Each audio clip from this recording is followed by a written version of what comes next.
ఈరోజు మనం చెప్పుకునే కథ జానకమ్మ హోటల్. లాభం లేదండి, మీరు ఒక్క మాట నాకు ముందే చెప్తే అసలు ఈ చుట్టుపక్కల హోటల్ పెట్టొద్దని ముందే చెప్పేవాడిని. ఏ ఎందుకు అలా అంటున్నావు? ఈ ఊరిలో కానీ ఈ చుట్టుపక్కల కానీ ఎవరు హోటల్ పెట్టినా పెద్దగా జరగదు. అందరూ దివాలా తీసి వెళ్ళిన వారే. ఎందుకు? అదిగోండి, ఈ హోటల్కు ఎదురుగా కనిపిస్తోందే, అదే జానకమ్మ హోటల్. దాదాపు 30 ఏళ్ల నుండి ఉంది. ఆ హోటల్ ఉండగా వేరే హోటల్ జరగదు. కేవలం రూములు మన దగ్గర తీసుకుంటారు, తిండి అక్కడ తింటారు. ఏమిటి, ఆ చిన్న ఇల్లా? అది హోటలా? పాడుబడిన ఇల్లులా ఉంది, దానికి అంత డిమాండ్ ఉందా? చిరాగ్గా మొహం పెట్టాడు శ్రీమంతుడు విశ్వనాథం. మీలాగే మీకు ముందు కూడా చాలామంది చెప్పినా వినకుండా హోటల్ పెట్టి నెల తిరగకుండానే తట్టాబుట్టా సర్దుకొని వెళ్ళిపోయారు. చెప్పిన మాట వినండి బాబు, లేకపోతే నష్టపోతారు అన్నాడు కోటయ్య. నాది ఏసీ హోటల్ కమ్ లాడ్జి, ఎలా జరగదో నేను చూస్తా. ఇక చేతులు కాల్చుకోవాలి అని నిర్ణయించుకున్నారన్నమాట. సరే, మీ ఇష్టం, మిమ్మల్ని ఎవరూ కాపాడలేరు అని వెళ్ళిపోయాడు కోటయ్య. సరిగ్గా నెలకు అట్టహాసంగా హోటల్ కమ్ లాడ్జి ఓపెన్ చేశాడు విశ్వనాథం. లాడ్జిలో దిగుతున్నారు కానీ హోటల్లో తినడం లేదు, అస్సలు జరగడం లేదు. ఆ జానకమ్మ హోటల్ ముందు మాత్రం జనమే జనం. ఏమిటి ఆ హోటల్ ప్రత్యేకత? తన మనసును తొలిచివేస్తోంది. ఒక ఆదివారం వర్కర్స్ ఎవరూ కనపడక హోటల్లోనే వంటింట్లోకి వెళ్తే వాళ్ళు మాట్లాడుకునే మాటలు వినపడుతున్నాయి. అబ్బా, తింటే జానకమ్మ చేతి వంట తినాలిరా, ఈ టమాటా పచ్చడి తిను, స్వర్గం కనిపిస్తుంది అని మాట్లాడుకుంటున్నారు పనివాళ్ళు. ఇదేమిటి, వీళ్ళు నా దగ్గర పనిచేస్తూ జానకమ్మ హోటల్లో తింటున్నారా? విశ్వనాథం కోపం తారాస్థాయికి చేరి అక్కడున్న గిన్నె కిందకేసి కొట్టాడు. ఆ చప్పుడుకు అందరూ ఇటు తిరిగి తమ ఓనర్ని చూసి టక్కున లేచి నుంచున్నారు. ఏరా గాడిదల్లారా, నా దగ్గర పనిచేస్తూ ఆ జానకమ్మ తిండి తింటారా? గట్టిగా అరిచాడు అనే కంటే గొంతు చించుకున్నాడు. మన హోటల్లో రేట్లు ఎక్కువయ్యా, మాకు వచ్చే జీతానికి ఇక్కడ తిండి కొనుక్కొని తినలేము, ధైర్యం చేసి చెప్పారు. అలాగా, అయితే అందరూ అక్కడే చావండి, నా దగ్గర ఎందుకున్నారు? అందరినీ పనిలో నుండి తీసేస్తున్నాను అన్నాడు. వాళ్ళు, తీయొద్దు బాబు, మీరు తీసేస్తే మా బ్రతుకు ఎట్లా అని కాళ్ళా వేళ్ళా పడతారని అనుకున్నాడు. అందరూ లేచి ఒక్క మాట మాట్లాడకుండా వెళ్ళిపోయారు. పోయేవారు పోక, పేరుకు ఏసీ హోటల్, తిండి చూస్తే చెత్త అని వాళ్ళు విశ్వనాథంకి వినపడేటట్లుగా అని వెళ్ళిపోయారు. దాంతో ఇంకా కడుపు రగిలిపోయింది విశ్వనాథంకు. ఈ జానకమ్మకు అంత పేరు ఎందుకో తెలుసుకోవాలి అనుకున్నాడు.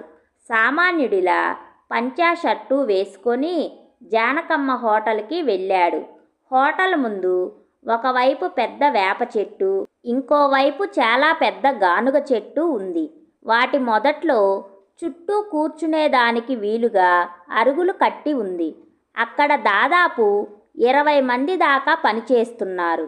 అందరూ స్నానాలు చేసి నుదుటున బొట్టు పెట్టుకొని చాలా శుభ్రంగా ఉన్నారు.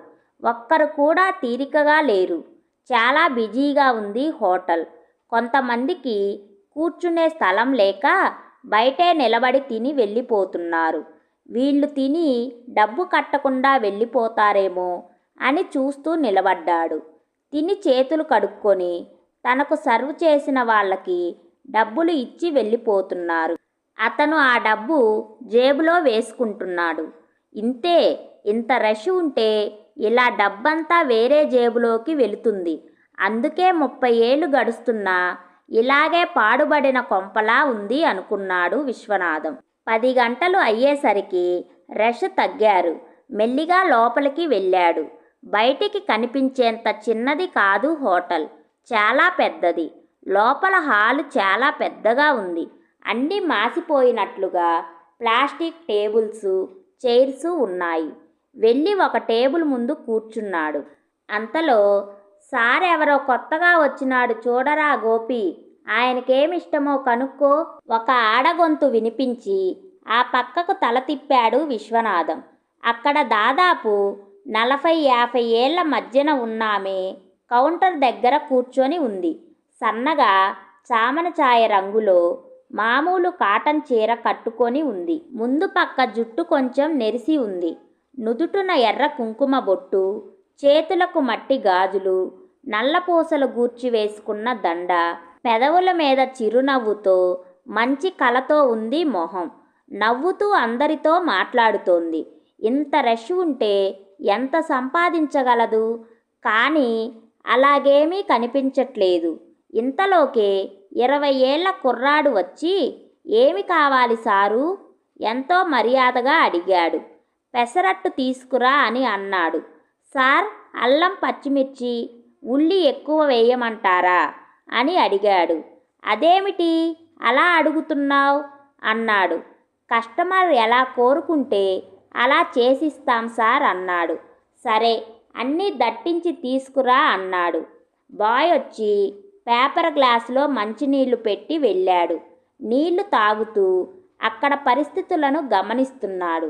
ఇంతకుముందు బయట తిన్న వారి దగ్గర డబ్బులు తీసుకున్న కుర్రవాడు వచ్చి, జానకమ్మక్క 14 మంది బిల్లు అని వారేమి తిన్నారో లిస్టు చెప్పి డబ్బు ఇచ్చాడు. ఇంకా 2 డబ్బులు ఏవి అని అడిగింది.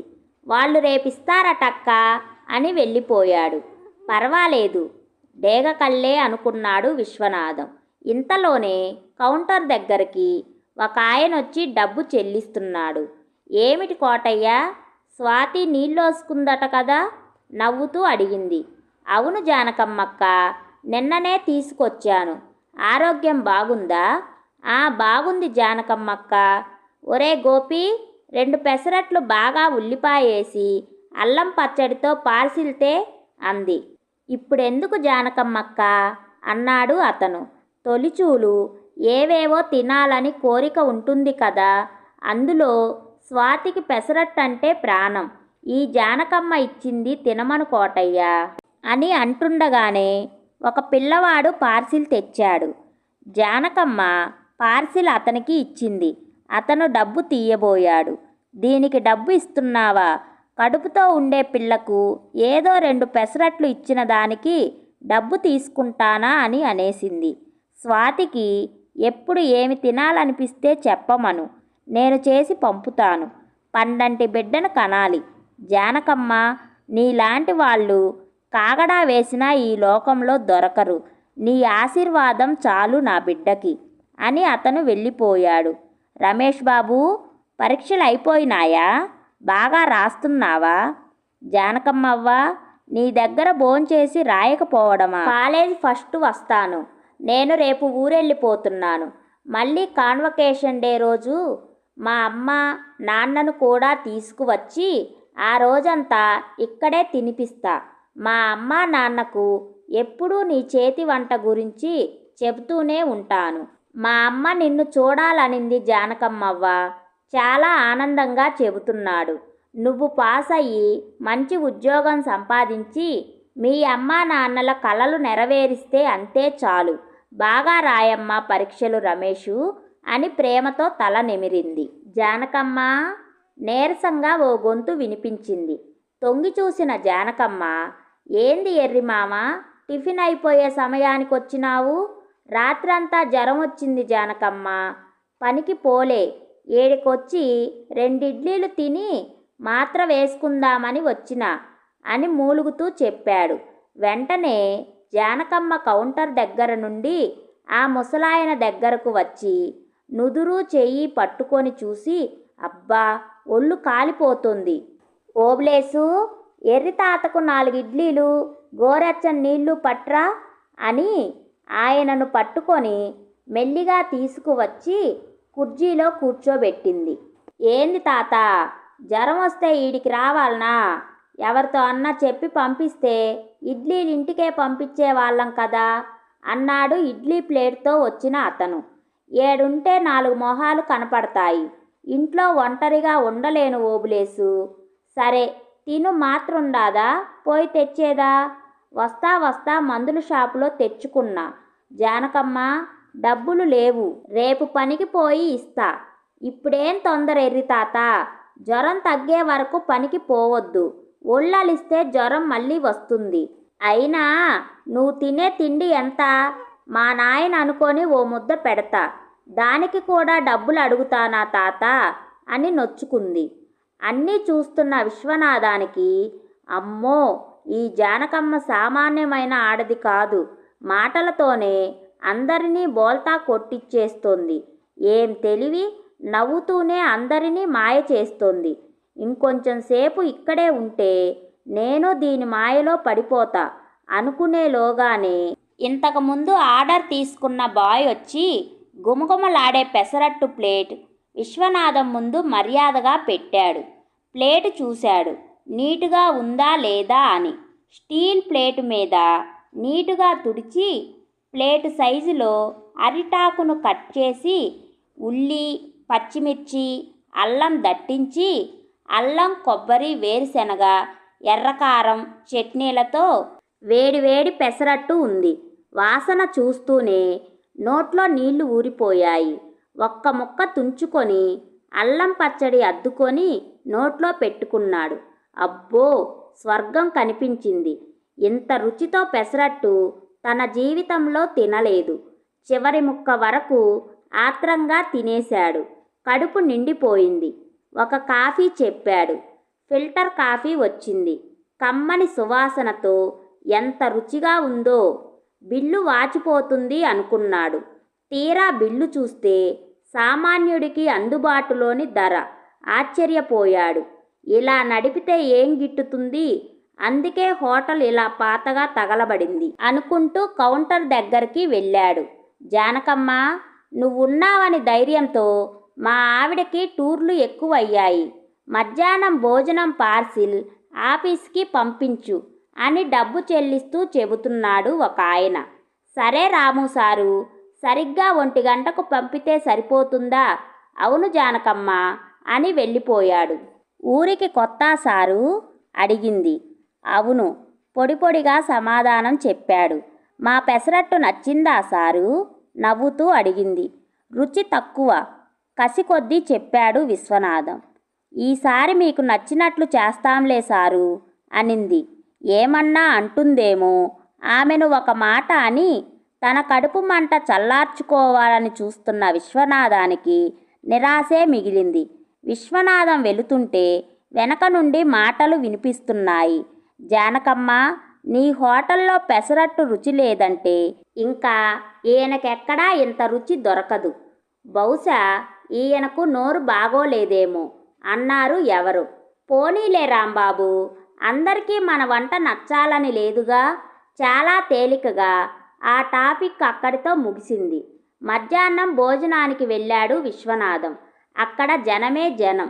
అంత జనం ఉన్నా ఓపికగా సర్వ్ చేస్తున్నారు బాయ్స్. తనకు ప్లేస్ చిక్కి ఒక చైర్లో కూర్చున్నాడు విశ్వనాథం. తర్వాత అతను ఏమి చేస్తాడు నెక్స్ట్ ఎపిసోడ్లో తెలుసుకుందాం. Thanks for watching. ఈ స్టోరీ కనుక మీకు నచ్చినట్లయితే ప్లీజ్ లైక్ చేయండి, షేర్ చేయండి. మరిన్ని మంచి మంచి కథల కోసం మా ఛానల్ని సబ్స్క్రైబ్ చేసుకోండి.